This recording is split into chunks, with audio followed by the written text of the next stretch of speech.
Welcome to the Endless Entrepreneurs YouTube channel. My name is Luke Henson. If you are new to this channel, I am a eBay, Poshmark, Mercari, and Amazon seller. I also invest in long-term real estate, and I work full-time in the corporate world and document it here on this channel. Tonight, we are going to dive right into 5 tips to help you pick the right niche for your eBay business. I know I was selling these other platforms, but I felt like this topic was very specific, and these tips are very specific to eBay. You definitely can translate them to any reselling business for sure, same principles. But I've just seen a lot lately with comments and questions about what should I sell? What does this one specifically sell? Does this one specifically sell? Should I be looking for this? Should I be getting this? How about this? And lots of just very specific, like on one item questions. And it just really got me to thinking that I think a lot of people are kind of on the wrong track as far as deciding what to sell. Of course, doing your research and making sure you know what is actually selling and what it's selling for, and that you can make a profit is definitely a big deal. But there are a lot of other really important factors beyond just what sells in choosing what you should sell. And that's what these 5 tips are going to jump into.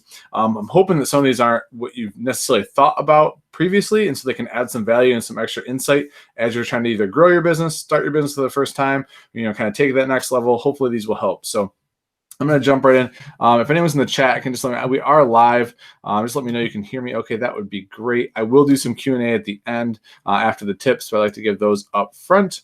And if you're rewatching this for a second time, comments should be on the right so you can see as I'm interacting with the chat there. So anyways, I would jump right in. So first tip is evaluate the space that you have in either your home, your business, your warehouse, whatever it is. Evaluate what your current space is before you even decide what you're going to sell. And maybe you've already been testing some things, whatever. Before you decide, like, I'm going all in on this niche, like this is going to be my expertise, this is what I'm going to spend all my time on. Evaluate what type of space you have. And let me dive into that a little bit. So for instance, I sell apparel. I sell apparel all out of my home. So I have a detached garage, I have a detached shed, and I have an attic that I use for storage. I can tell you how many pieces of inventory roughly based on like average size and weight of an apparel item, the different genres I sell.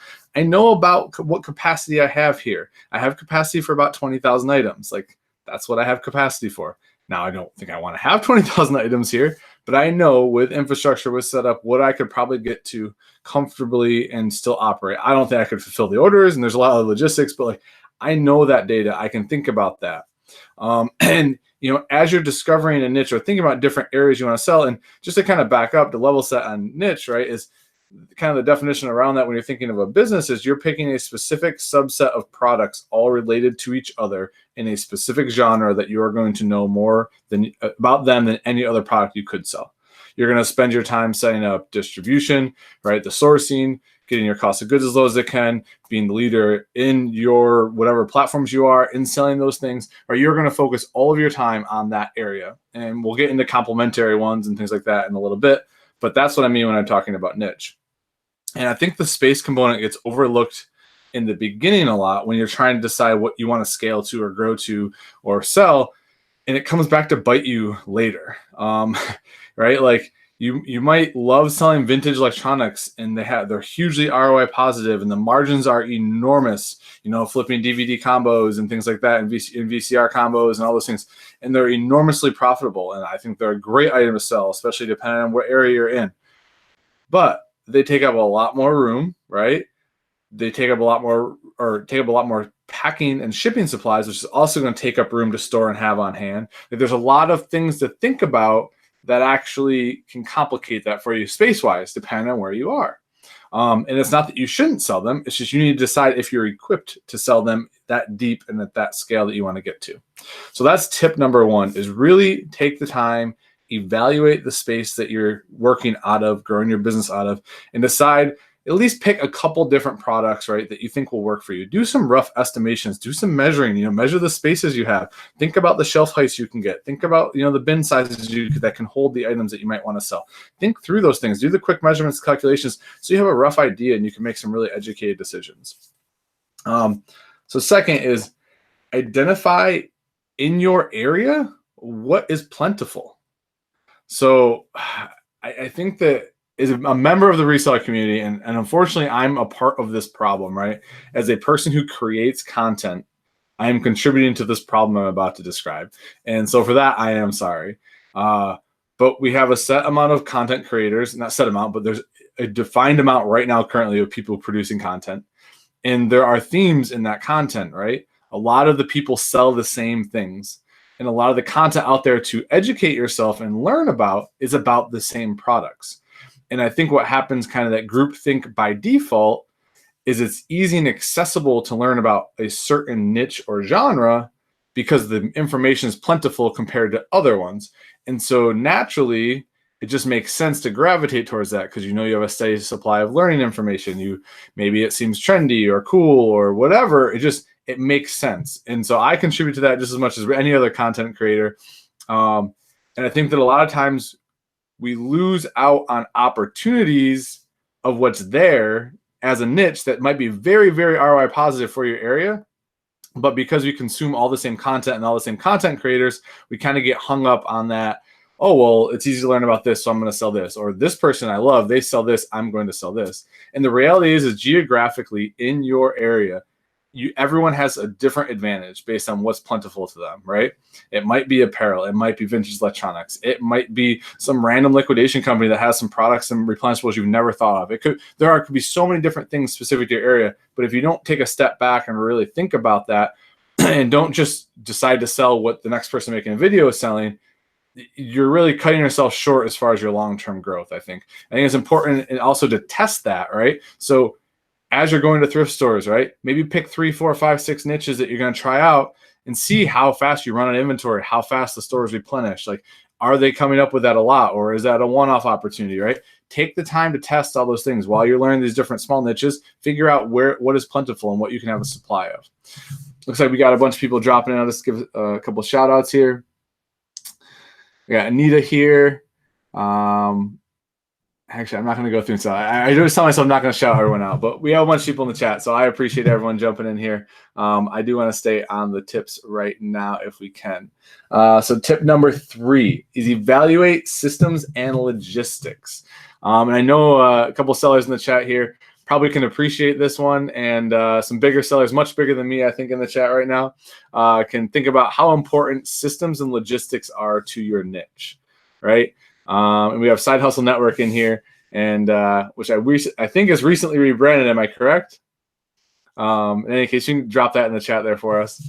But it's so important to understand what your infrastructure can support systems-wise, right? What it can support logistics-wise. Can you handle shipping 50 of an item in a day if you grow to that scale? And right? Like, can you handle packaging that many things? Can you handle storing them in a temperature controlled environment if that's what it requires, like with electronics? Can you handle, there's all these different things. For me, I gravitated towards apparel because of the simplicity of shipping apparel. That was what first drew me to it. Second was the plentifulness in the area I was in of it. And then as I kind of got into it, I realized it was a really crowded niche. Like clothing, especially used clothing, is a pretty crowded niche. There's still plenty out there. There's still plenty of money to be made. Like, that's not an issue at all. But I didn't think about any of those factors when I picked it, right? Like, I first just kind of dove in. And it was easy to ship, and I liked that. I hated making custom boxes for things. I hated making sure something wasn't going to break while it was shipped. These sensitive electronics. I didn't enjoy that, and so I found something I didn't have to worry about that. And clothing happened to be that thing. But what type of systems do you need? What type of equipment are you going to need to test whatever you're buying? Maybe there's all the different prep components that come with that from start to finish, from buying it, receiving it, storing it, packaging it, shipping it. What are the different customer service things that are going to come with it, right? Are you going to get tons of customer inquiries about, specific models? Maybe you have a bunch of one-off different models and they all operate differently. Are you going to get all these individual comments that you're always going to have to go back and forth, and it's going to take up a lot of your time? Those are all things that you really should consider before you're diving super deep into a niche. So there's that. That's number 3. Let me go to number 4 here. So number 4, and I think this is becoming more and more important to me, in kind of the bigger, I hesitate to even say bigger business that I'm getting to, because I am my business is so small comparatively to like any type of scale. Like it's nothing. But I'm getting to the point where complementary products to what I'm selling are becoming a big deal. That's why I posted recently about 3D sellers. Prince Patel put me onto that, and it was, I mean, super, super, super, super great. Like software integration for keeping up automated contact with my buyers, creating repeat buyer scenarios, offering and suggesting other products that are similar to their buying. Now that I have, thousands and thousands of new attack items, there's a lot of synergies and complementary pieces to them. Like I get a lot where someone comes in and buys soccer shorts with soccer shin guards and soccer socks, right? One package, 3 products. Being able to suggest that to a buyer, having that niche that complements each other as you stack up and you grow your inventory, those synergies and those opportunities are huge. And when you first are picking your niche, you're not always thinking about that, right? Like, okay, I'm trying to give like a really good example of this. So electronics, let's go electronics. I don't sell them, but I can come up with good analogies here, right? So say I decide that I'm going to buy and sell, we'll go with VHS. So VHS systems, like the dual VHS ones sell really well. I just start off and I'm only buying those units. And then I start to learn about, maybe stereo systems because they happen to be sitting next to there. Also electronics is kind of branch out a little bit. So I start to add those. And then I start to realize that there's a market for a certain type of cable. Maybe it's a cable they don't make as much anymore that connects them. And maybe there's an opportunity to find a supplier for that cable. And I can actually have that as a replenishable, as a suggested good that I offer with these one-offs that I'm finding. And then maybe I find remotes. And so I start to think about those. And all these different little products, you don't necessarily have to buy all one-off thrifted stuff. You could create a model where you're thrifting a base amount of stuff, you're replenishing replenishable complementary products, or maybe you eventually find suppliers for everything. But either way, keeping in mind, can I grow outside of that? Because you're going to hit a point of scale where you either just can't source any more of what you're buying, or the market you kind of tapped out, or you're just going to hit some type of wall where it makes sense to start thinking about those complementary products that need to be added into that niche. And so for me, for New Tags apparel, it's just become very, very apparent. Like I really buy strategically, mostly activewear now, because activewear is really easy to pair with other things. I have a lot of accessories now that go with things, whether it be like undergarments, like sports bras, things like that go with, workout tank tops and leggings and things like that or it be gym shorts and with, tops that match with that, or it be, sweatbands, or I do sell less sweatbands, different types of gloves for working out. I have a lot of those, hats, right? Hats that match with the shirts. And a lot of them are sports themed, so they kind of all go together and tie in. Jerseys with accessories that go with the jerseys. And so just kind of like you start to think about, and they're not like super slam dunks, but when you're suggesting to a buyer, hey, you just purchased these soccer shorts, have you thought about shin guards? We also offer shin guards. Here's the different options. And it's like, and then, oh, that color matches what I just bought. Maybe I should grab that. And then you're also offering to them, hey, on your second item, we offer, X amount of discount. And your third item, X amount of discount. Oh, well, it makes more sense. I guess I should keep buying that. And like these things make a big difference when you're getting to that scale and you're saving. Like for me, I offer free shipping, I offer free returns.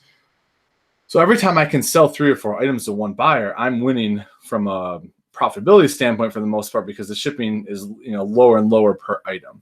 So that's number 4. I'm just going to recap before I get to number 5, because number 5, honestly, is the best. I mean, it's the most important tip to me. I don't think that anything I've said or really any other tip you could have around niches matters more than this 5th one. This is my personal opinion, but let me recap the first 4 is evaluate the space that you have to operate in, right? Evaluate what you actually have that makes sense that your niche could fit into and operate and grow and scale. And you're not going to get kind of choked off, right? Identify what your area actually has a lot of, like what items are plentiful that are profitable that you can get to on a regular basis to keep your inventory growing. Evaluate the systems and logistics necessary to actually effectively execute in that niche, right? Can you pack a bunch of one-off items that need custom boxes, that are huge, right? Do you have the packing supplies and the space to do all that every single day? Do you need a temperature-controlled environment to store some of the stuff, or can outdoor storage suffice, right? All these different things you need to think about. And the fourth one was think of complementary products as you're growing your brand, right? As you're growing that product mix, what can I complement with? What can I multi-sell to a buyer, right? Where is the cross-line opportunities? So that's the fourth. Now the fifth, like I said, most important, especially to me, as someone who's sold on eBay for basically a decade, and I've sold apparel. I mean, I was just kind of the day. I'm going on almost 5 years, pretty much solid of selling apparel only on eBay with the small little, things here or there. In order to keep selling and growing in a niche and adding on to that and growing and scaling, you have to love what you sell. And it sounds really corny, but it's really true for anyone who's sold for any great length of time. First of all, you have to enjoy the process of reselling. Like that's even before that as a prerequisite. And some of the seasoned people in here, like Side Hustle Pros, which is Side Hustle Networks now, but they've been doing at this for a long time. They've been killing it. They've been growing. They've been scaling, and they love what they do. It's clear through their content. They love what they do. Like having that is so necessary, but even more like loving what you actually sell is really important too, right? Like otherwise you're just going to burn out. Like it's not going to be fun. And when it's not fun, you're definitely not going to do it. And if you do it as a side gig, like let alone when it's your primary gig, right? It's your primary gig. You need to make money. Like you have to do it. There's a little light on your fire, or fire under you. Sorry. That, kind of, no matter what, you need to do it. But like for me personally, like I'm doing this on the side. And if I didn't love it, I just be like, I'm just going to go golfing. Like, I'm just going to go do this, forget this. I'm just going to do that. Like loving what the product is you sell helps you be motivated to work on it day in, day out when you don't want to. Helps you motivated to ship 40 packages Sunday night at 8 when you really don't feel like it. Helps you do those things, right? It's just, I think that's the most important tip around picking the right niche for your business is you have to love it. I mean, you need to disregard and put out, like, don't fall in love with the content we all produce. And like I said, I'm guilty of contributing to this. Don't pick it based on what people are producing content. Pick it based on what you love, what's in your area, what makes sense for your space, what you think you can grow, right? Where you can add complementary product. Like think about all these things. That's what matters. And it should be different for everyone. Like, I mean, there should be some small variation that's different for everyone. No, in my personal opinion. So that's all I got for you guys. 5 tips. Hopefully it helps you. Hopefully it's valuable. I will do some Q&A now if anyone has questions. If not, that's fine too, because I do have to finish shipping tonight. But I'd like to add some Q&A at the end of these videos. Trying to get more regular about making content. Again, I think this is 3 days in a row I've put out a video. So getting better, getting back to some norms here. I just started the early wake up this morning. So woke up at like a little after 6, going to slowly scale back to 5. I was going to try to do it all at once and rip off the Band-Aid, but daylight savings kicked my butt a little bit. I couldn't do it. So I've been trying to go to bed between 9 and 10. Going to eventually start waking up at 5 again. Conditioning the puppy has been the big thing. My sleep schedule got so screwed when we had the puppy for the first 4 months that I've had to really adjust. Now that he's sleeping through the night almost, I'm trying to adjust my sleep schedule to it so I can maximize productivity. So that's kind of where I'm at. 5:30 a.m. for you too. Yeah, it's been a challenge now. And when you all of a sudden do it after a long time of not doing it, it's pretty rough. I used to be, for a while when I first started this channel, I was waking up at 4 and 4:30, sometimes 5 every single morning, listing, doing everything I wanted on eBay before I even went to work. And I don't know how I did that. Like I think about waking up there, like I don't even know how I did that. Like I have no idea how I was able to do that. I do know that I need to sleep 8 hours, which is why I'm trying for 10 to 5 is like kind of, or I'm sorry, 9 to 5 would be like my ideal sleep schedule. If I can sleep at 9 and wake up at 5. If not, like 10 to 6 I can live with. What usually happens to me is I'll be like 9 to 5 on it on Monday and Tuesday, and then as the week goes, it kind of creeps, which is fine. Someone said, how do you determine how many items you could store in your single car garage and or storage unit? That's a great question. So basically I figured out space-wise, I took measurements off boxes. So even if you don't have the shelving units or the bins, you can still research what the dimensions are, right? You measure your garage, measure whatever you have. So for instance, I'll use my shed. I have a 10 by 12 shed. And the shelving units I have fit 15 bins on them. I can fit on average about 35 items in a bin. And I can fit 7 shelves optimally in, let me think, is it 7? 2, 4? Yes, sorry. I can fit 7 shelves optimally in the 10 by 12 space. So it's, what's that, 105 bins. I got to get Excel out, guys. I work with numbers all day, but I live in Excel. So that is 15 times 7. times 35. Yeah, so about 3,700 items I can fit in my shed, and I can fit about just under 7 in my garage comfortably, and have room to receive all my new orders. So that puts me at 10. I've got like another almost 2,000 here in accessories. And again, mix definitely determines how many I can store in a place, but I'm strategically storing things based on where it is in my house or not in my house. And then I have a huge walk-in attic that who knows what it could actually store. It could store a crap ton. But I'm hoping to never actually have to get into there. I think for me, ideally, if I could cap it at like 12,000 units here on site, that will carry me into a spot where maybe I buy a warehouse or something. But that's a long way off. Let's see. M&M Production said, awesome content once again. Those books you recommended have been great. Thank you. Oh, awesome. I'm glad they worked out for you. Yeah, I'm a big content guy as far as consuming self-development. I listen to it a lot. I don't really read much anymore because I fall asleep when I read. It's a really bad habit. I only really can read on planes without falling asleep. But like I read about 10 pages and I'm out. So I listen to a ton of audiobooks, but CJ said, where do you mainly source eBay products? So I exclusively buy liquidation now. So I buy and sell liquidation apparel. It's all new with tags and new without tags, shelf pull, activewear. I've just worked my way into a supplier relationship that's been pretty good for me. I used to do only thrifted clothing for 3.5, 4 years, building up to this point. So I had enough capital to kind of make that leap. So if that answers that question. And he just said, do you have any problems with items smelling in the warm months while in storage? Another great question. So I'm in the Carolinas where you think I would have issues, but I used outdoor storage units for a little over 2 years through every season, and I never had a single issue. I do, if you can see behind me, I do these sealed, like the latch lock Sterilite bins, and then every item is in a clear poly bag. Let me just pull it out.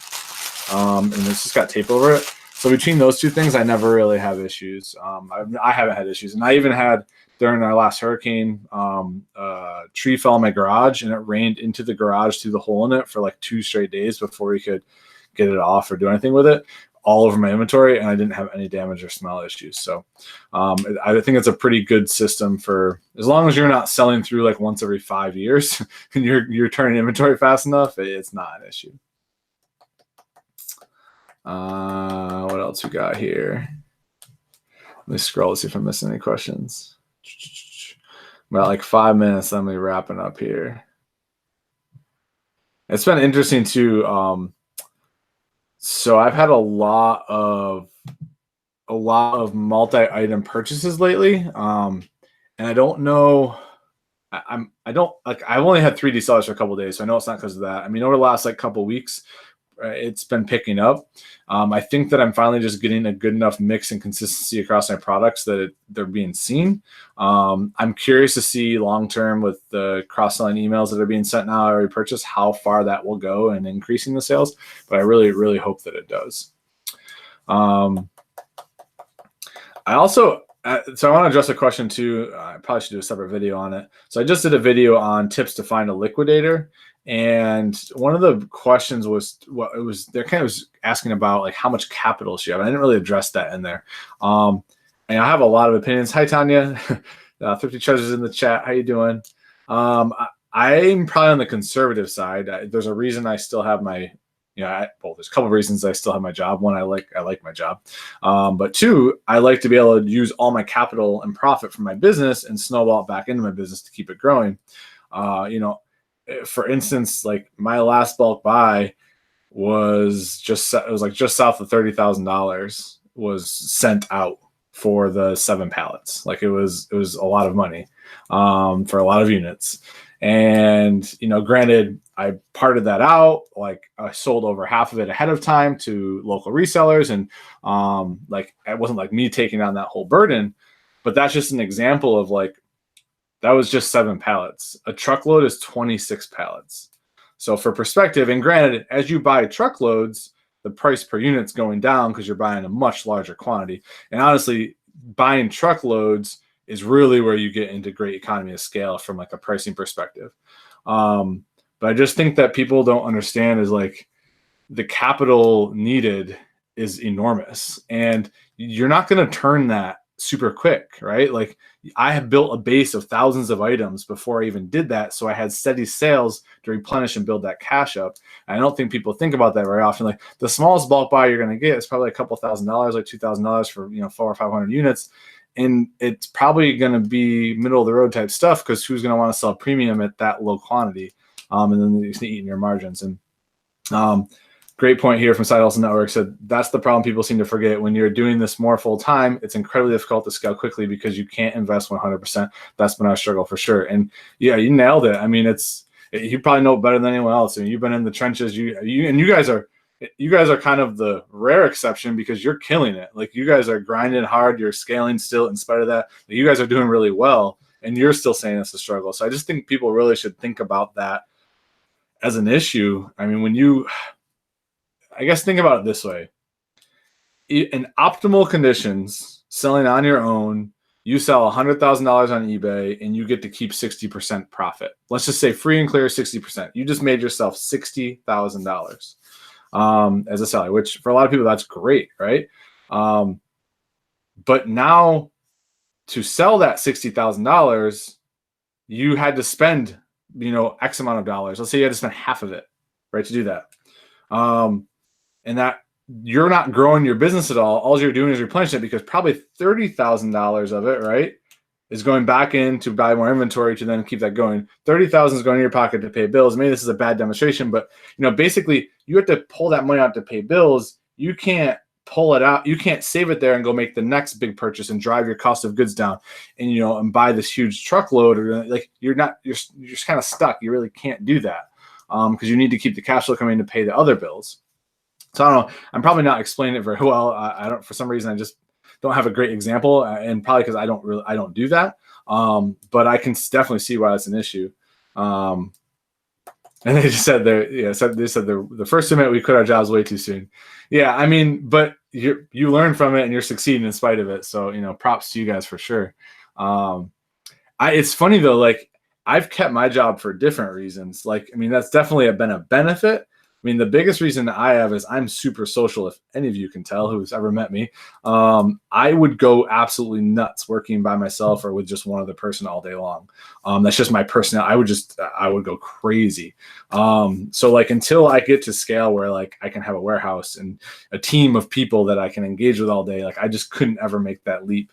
And to get to that scale, I have a long way to go. And I actually have some crazy ideas I'm pretty sure I figured out the logistics on how you could run a warehouse and still keep my 9 to 5, which is just, we can do a whole other video on that. But I appreciate you guys sharing. I know your content's awesome. I know you guys are super transparent. So I'm sure anyone watches it knows that.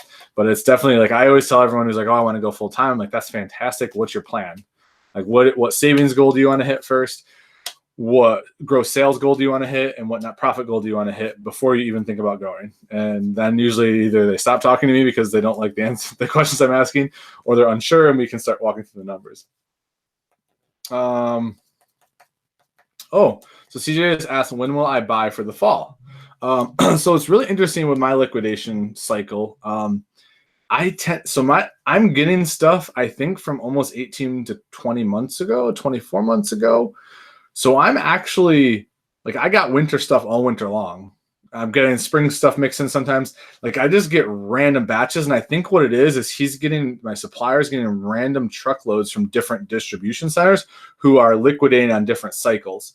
So it's not like I'm getting 2 seasons behind consistently or anything like that with deliveries. So actually, like if anyone's looked at my store, like it's pretty well balanced across the seasons because I just get random stuff every time. So I don't really have to worry about staying ahead of the seasons. I'm pretty like this last year, I would say I dealt with seasons a lot more, but now that I've had a full year I haven't had a full year. I've had like 8 months with this liquidator. I've pretty much stocked up for almost all seasons. So I haven't really dealt with that. Styles do change. So CJ saying that styles change, but that's another reason why I like activewear. So styles are a lot more finicky with dress clothes, with casual clothes, with things like that. Styles change a lot slower with activewear. I mean, because at the end of the day, right, like dry fit's been around for a decade now, and the variations of dry fit is in every bit of activewear. So to a degree it changes, but I would argue activewear does not change as fast as especially like the brands I get. Like I get a lot of Under Armour, Nike, Adidas, like mainstream stuff. Their styles evolve a lot slower. They do have a lot of statement pieces, I would say, right? Like they come out with some wild stuff, which is great if I can get that. But in general, like I don't have a hard time selling the stuff I'm getting from 24 months ago. It's still pretty hot and trendy and people want it. In most cases, like this is another kind of liquidation point. I think people, because I get a lot of comments like or messages, liquidation it was liquidated for a reason because no one wants it. It's like, no, that's not really true. No one wanted it at that store in person. Like, and people across the country who are in areas that don't have that stuff readily available are willing to buy it online, oftentimes higher than retail. So the other thing I always tell people, like, unless the retail price is advantageous to drive the value up of what I'm going to sell it for, I take the retail price off everything I sell. I'd take the tag right off because that value to someone in Omaha, Nebraska, and I'm just picking, I don't know why I'm picking on Omaha, but it just came to mind. But like, let's just say someplace like out rural, like I grew up in the woods, like I grew up in a tiny town in the woods, right? If I don't have access to Under Armour every day and all these things that are good, like I'm willing to pay more because I have no price reference for it, right? I can't go get it. And it's not like Amazon has leveled the playing field either, right? Because like pretty much FBA has priced up items. It hasn't devalued items. So it's not like you have to worry about, oh, well, there's some jump on FBA and get it. Like, nah, not really, because it's a lot more expensive. And even the new tags eBay stuff is still less expensive than Amazon, but still more expensive a lot of times than even retail in person. So it's just interesting to think about those dynamics. But I do have to wrap up. I'm 1 minute past when I was going to wrap up. Thank you for all the great questions. Thank you for stopping in, anyone who watched. Hopefully you found these 5 tips valuable. If you have other ones, drop them in the comments. As always, I like this community to share, right? Share info, help each other out. There is plenty out there for all of us. So appreciate everyone watching. Hit that like button for me if the content is valuable, and definitely hit the subscribe button if you enjoyed the video, just so you're notified anytime I have other future videos out. Endless Entrepreneurs on Instagram is the fastest way to get in contact with me if you have a question. I do get to all my comments eventually on my YouTube videos. So have an awesome night, everyone, and good luck this week.